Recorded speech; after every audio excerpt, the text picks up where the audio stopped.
Mari kita berdoa. Kasih karunia dan damai sejahtera dari Allah Bapa dan dari anaknya Tuhan Yesus Kristus menyertai kamu sekalian. Amin. Bapak Ibu yang dikasihi oleh Tuhan kita Yesus Kristus, firman Tuhan yang menyapa kita pada hari Kamis tanggal 21 April diambil dari Yesaya 56 ayat 8. Demikian firman Tuhan.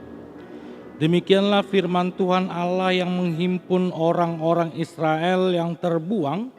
Aku akan menghimpunkan orang kepadanya lagi sebagai tambahan kepada orang-orangnya yang telah terhimpun. Demikian pembacaan kita.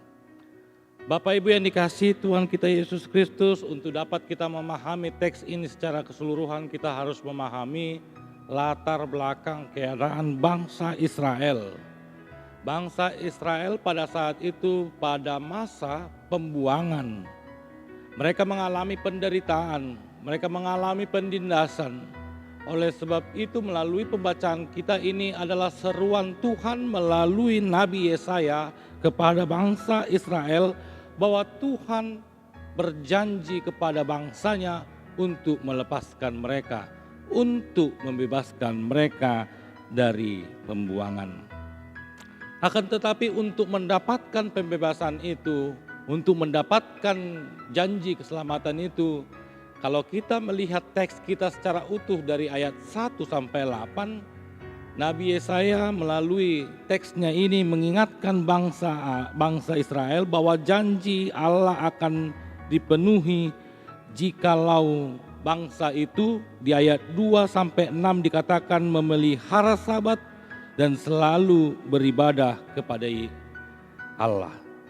Dan kalau kita lihat dari 1 sampai 7 adalah bagaimana pola hidup bangsa Israel harus hidup yang berkenan kepada Allah. Hidup yang memaknai keadilan, hidup di dalam keadilan dan hidup di jalan Tuhan. Oleh sebab itu melalui teks kita pada hari ini juga mengingatkan kita bahwa kita baru saja mengalami Paskah. Tuhan telah mati menebus dosa kita dan Tuhan telah bangkit dari kematian tersebut. Oleh sebab itu melalui firman pada hari ini mengingatkan bahwa Tuhan juga menepati janjinya bukan hanya kepada bangsa Israel tetapi juga kepada kita. Karena Tuhan memberikan pembebasan kepada kita semua akibat dari dosa itu. Ketika kita sudah disucikan, ketika kita sudah dibebaskan dari dosa, maka firman Tuhan melalui Yesaya ini mengatakan pada saatnya kita akan berkumpul kepada orang-orang yang telah ditebus. Kapan itu? Hanya Tuhan yang tahu. Oleh sebab itu melalui teks ini ingin mengingatkan kita yang pertama bahwa ketika kita ingin ditebus di dalam kehidupan kita, bahwa kita juga jangan melupakan perintah dan keselamatan itu hanya akan datang ketika kita menjalani perintahnya. Yang kedua Bapak Ibu yang dikasihi Tuhan kita Yesus Kristus, maka hiduplah di dalam hidup yang berkenan kepada Allah. Maka janji Tuhan kepada kita, Dia akan menghimpun orang-orang yang taat. Dia akan menghimpun orang-orang yang patuh kepada Tuhan. Dan kita akan bersama dengan orang-orang yang telah lebih dahulu dihimpun oleh Allah. Oleh sebab itu hiduplah di dalam kekudusan, hiduplah di dalam jalan Tuhan, jangan lagi berbuat dosa. Tuhan Yesus memberkati Bapak Ibu, selamat beraktivitas. Jangan lupa terus mematuhi protokol kesehatan, rajin mencuci tangan, menjauhi keramaian, dan setia memakai masker.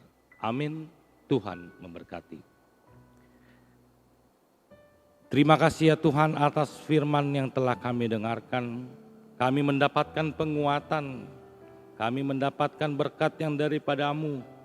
Ketika Engkau memberikan pembebasan kepada kami orang yang berdosa ini. Engkau berjanji kepada kami akan selalu memberikan pembebasan itu.